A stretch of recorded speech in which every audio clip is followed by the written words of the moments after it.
Welcome to LabMinutes.com and our lab video series on Mpls. You can find a complete list of Mpls video on our website by clicking on the link above and sign up for our newsletters to receive the latest video updates.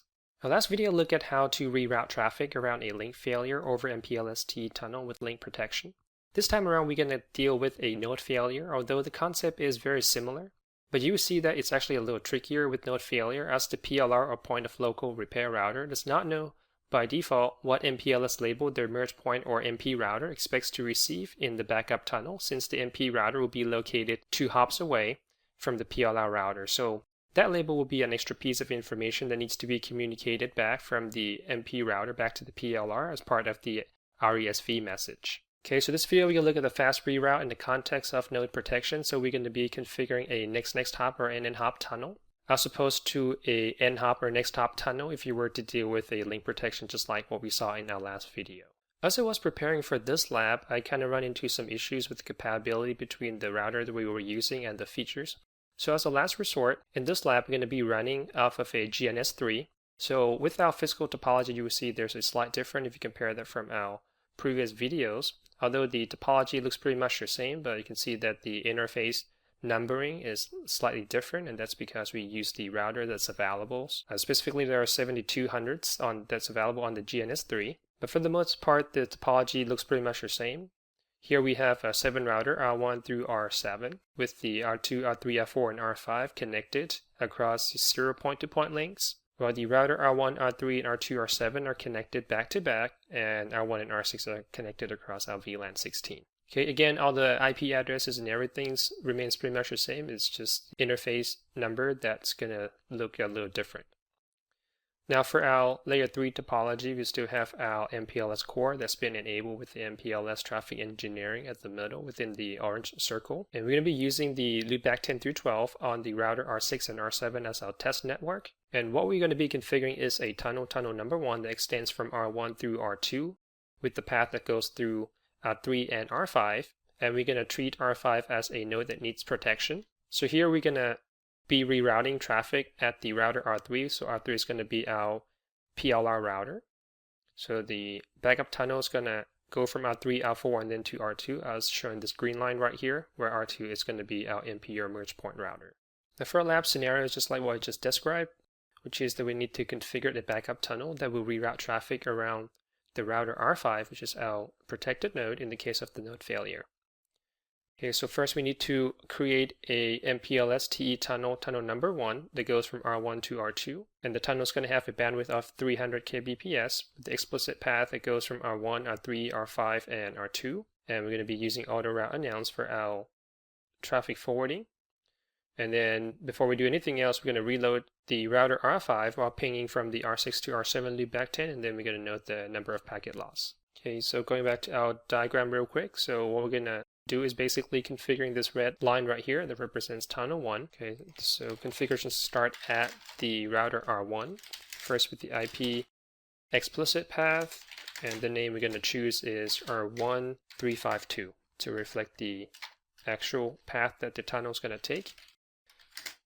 The first next address will be our router R3 using its loopback 0, which is 0.3, followed by router R5 and terminates on router R2. Okay, next is our tunnel interface, tunnel 1 with IP unnumber. Tie that to our loopback 0. Our tunnel destination is going to be the router R2, so 0.2. Tunnel modes is traffic, Mpls traffic engineering.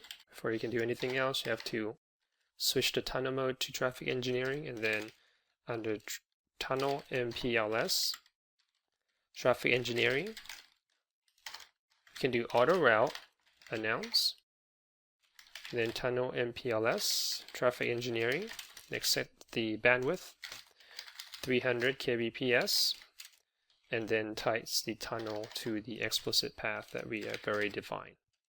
So it'll be path option 1, explicit, name R1352. And the tunnel came up, so we do show Mpls traffic engineering tunnel. You see that here that we have our admin status up, operation status being up, signaling is currently connected. and the explicit route that we are taking is through R3, 5, and then 2. So there we have configured our tunnel 1. So next we're going to try to use that tunnel. If do a show IP route ISIS, we should be seeing the R7 loopback addresses pointing out tunnel 1. So we know that once the packet from R6 hits R1, it will be placed into the tunnel. So from R6, we can do a quick trace route to R7 loopback 10, which is 7701, sourcing from its own loopback 10. And you can see here the packet is actually following the path of the tunnel that we created, which is 13527. Okay, so you can see that the output packet here is labeled 35, arriving at R3. So if you scroll up, you can see that right here, the out label for the tunnel is 35 also. So we know that it was using the tunnel. So next thing we're going to do is to do a quick failover test. So just to get that ready, I'm going to type in reload for R5, and then I'm going to do a ping. Pretty much the same IP, 7701, sourcing from loopback 10, do a large repeat, and then just enter. Although it's a little slow here with GNS3, you can see the ping still go through. And let's do a reload on R5, confirm. You can see it takes all the connection down. You can see that we kind of lost 3 ping packets right there, and R5 should now going through a reload. Okay, so I'm going to stop the ping, and now we're just going to have to wait for the router R5 to come back. But that should pretty much complete our task number 1. Okay, so next is our task number 2 with fast reroute and node protection.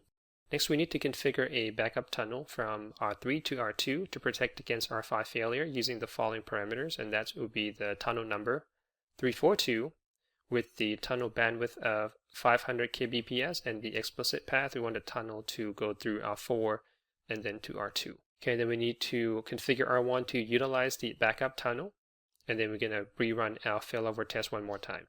Okay, so back to our diagram. So now this time we're going to be configuring the tunnel 342 that is represented by this green line. We're going to start our configuration on the router R1, but even before we do that, it looks like R5 has been completely recovered. On R1, let's do a quick check on the tunnel itself and make sure that our tunnel 1 is still up, and then we're back in operation, connected with the correct explicit routes. So 3, 5, and 2.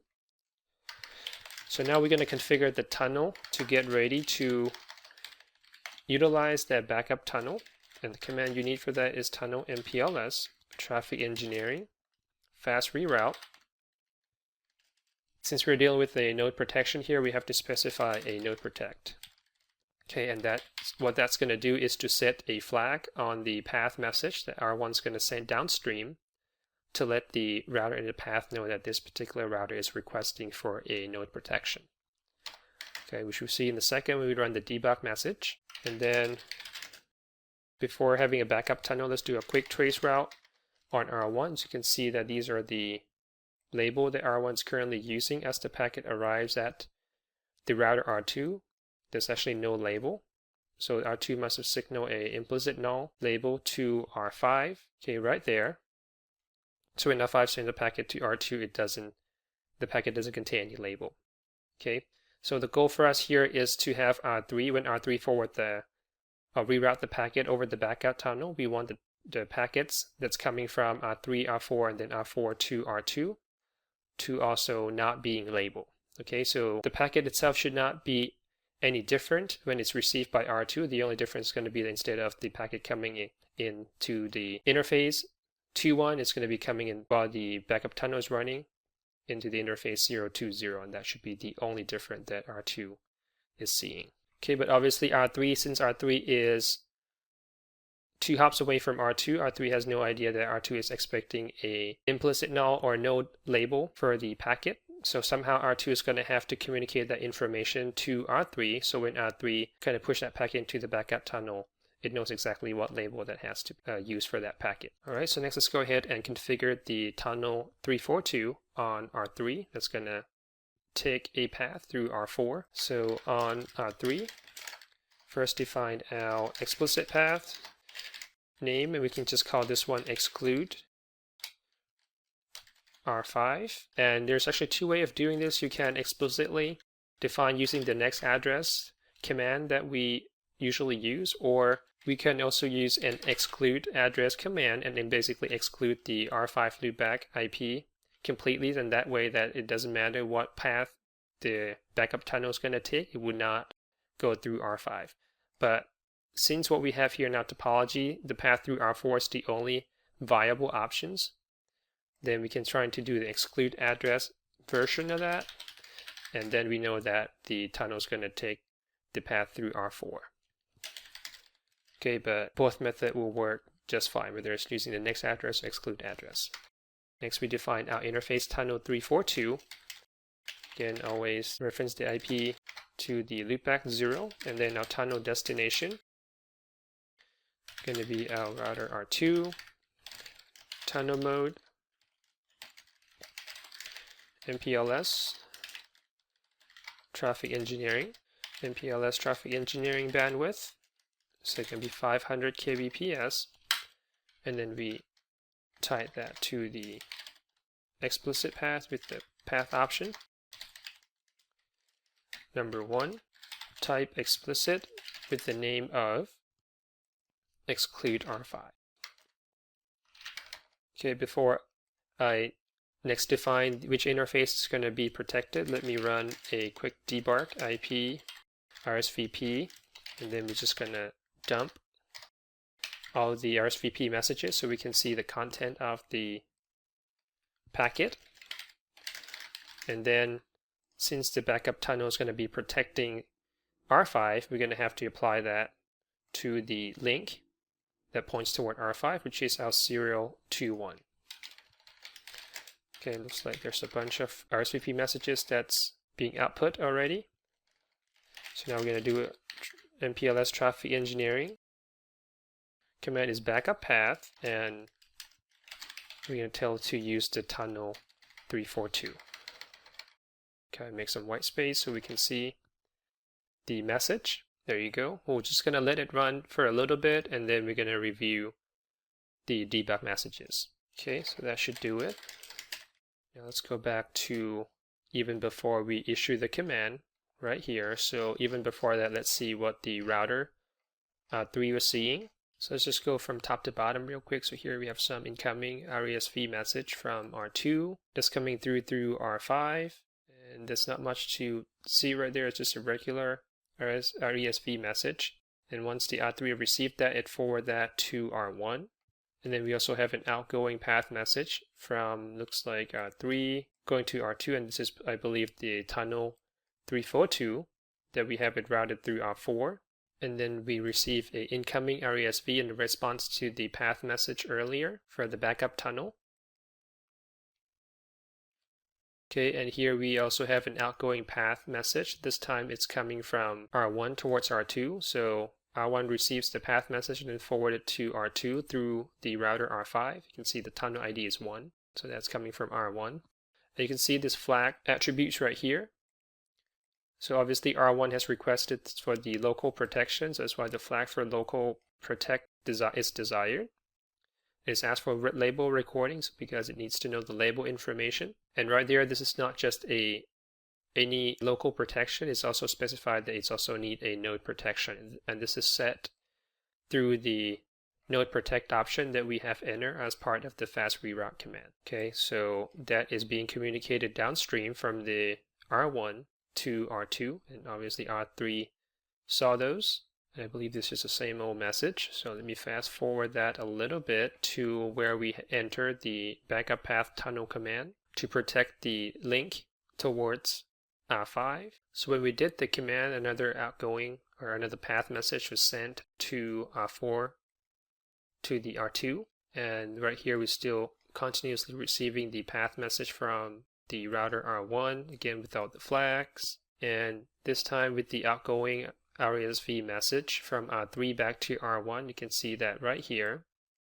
It's telling R1 that local protection is available and it is type next hop. It's also sent back the label number. And what I'm looking for here is the Rsvp message that's coming back from the router R2 to R3. That's letting R3 know the label number that R3 needs to apply to the rerouted packets.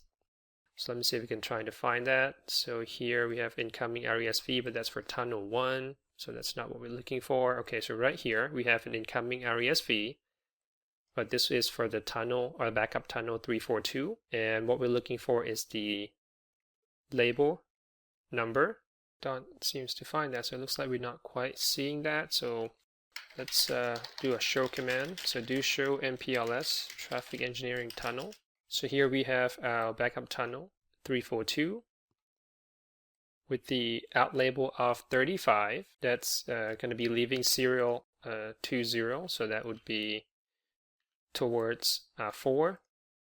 So the label for the tunnel is 35. And then we also have the fast reroute out label that's going to be used for rerouting traffic. As you can see that it's going to be leaving our tunnel 342. And right here, it's saying that those packets, it's going to have an implicit null or no label, and that's because of those packets when they arise at R2 does not expect to see any labels. And now if you did a show Mpls traffic engineering fast, let's actually get out of that. So show Mpls traffic engineering fast reroute database, you see that we are currently protecting or having a fast reroute ready to go for a tunnel with the source at the R1.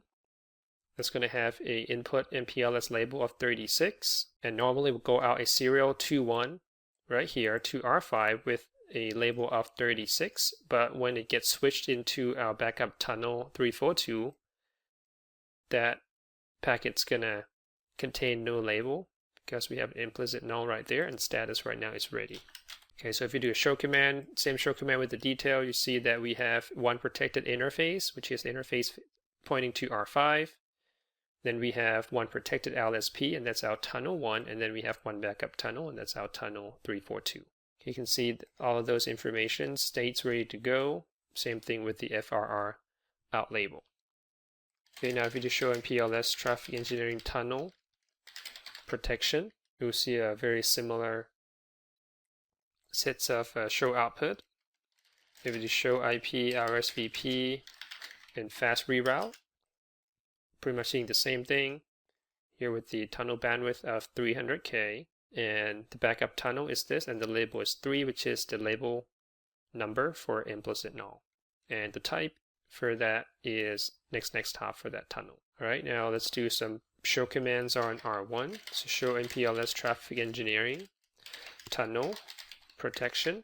Here we have the fast reroute protection has been requested, and that is the flag for the node protection that we saw as part of the Rsvp debug messages. And then these are some of the next hop information that R1 has received as part of the Rsv messages. All right, let's do one more show command before moving on, and that is show IP Rsvp sender detail.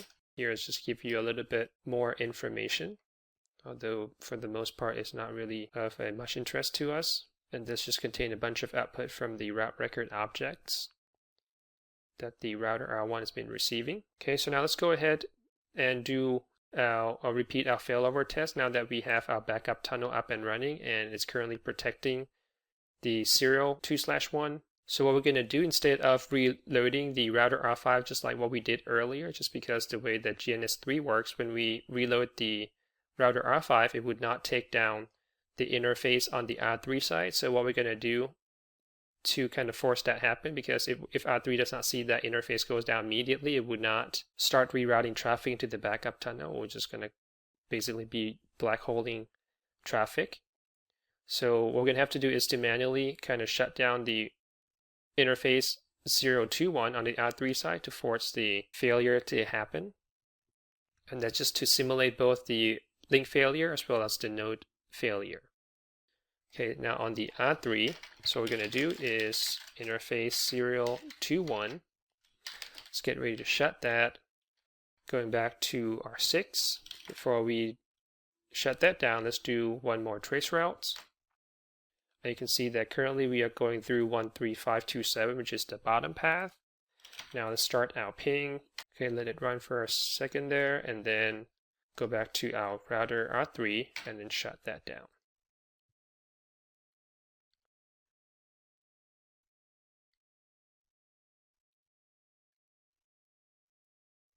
Okay, so it looks like it's taking R3 a couple seconds there to realize that the node has become unavailable, although that's not supposed to be worse than what we saw in the previous test, which was the 3 ping loss. I think it's just the CPU utilization of the GNS3 that kind of contributes into that as well. But what's important to us to see is the backup tunnel that kicked in. So let's verify if that's actually happened. So now on the router R6, let's try to do the traceroute one more time, and hopefully we'll take the path of the backup tunnel as we see right here. Now the packet is going through 13427, and we know that is definitely using the tunnel, because if you recall the label that the R3 is having as the in label, let me see if I can scroll down and look right here, is 36. So we know that it's coming in as 36, but when it leaves R3, it should be using the label of 35. Okay, and we see the label 36 right here, and then leaving R3 going to R4, it's using 35. So those are the label MPLS tunnel. And now if you go back to the router R3 and do a show command that we did earlier with the fast reroute database detail, let's see if we see something right here. State before it was ready, now it's become active. Okay, so the backup tunnel has kicked in, and the traffic that's supposed to be sent to R5 as part of the traffic engineering tunnel 1 has been successfully rerouted into a backup tunnel. As we saw, it took a little longer than we anticipated. And now if you do a show MPLS traffic engineering tunnel, you see right here we have our out label being in use. Okay, and as packet, as we saw in the traceroute earlier, arrives at the router R2, it contains no label. And that's what R2 was hoping to see. And for us, that should complete our task number 2. Okay, so we have successfully configured our backup tunnel or the next hop tunnel for our node protection. Although the result that we saw as far as the packet loss didn't quite go as what we expected, which was better than router having to rely on for the IGP convergence. But sometimes when you deal with a emulator like GNS3, you don't know what quite to expect as far as the results. But nevertheless, we saw the backup tunnel in operations and how it switched from ready to active, and the traffic being rerouted when the node or the link was taken offline, which is what this lab is all about, helping you guys to kind of understand the mechanisms and see exactly how that feature really works. And that should wrap up our video on MPLS TE fast reroute with node protection. You can visit our website to view an extensive list of our lab videos and sign up to get access to additional lab contents. Thank you for watching LabMinutes.com, and I'll see you guys in the next video.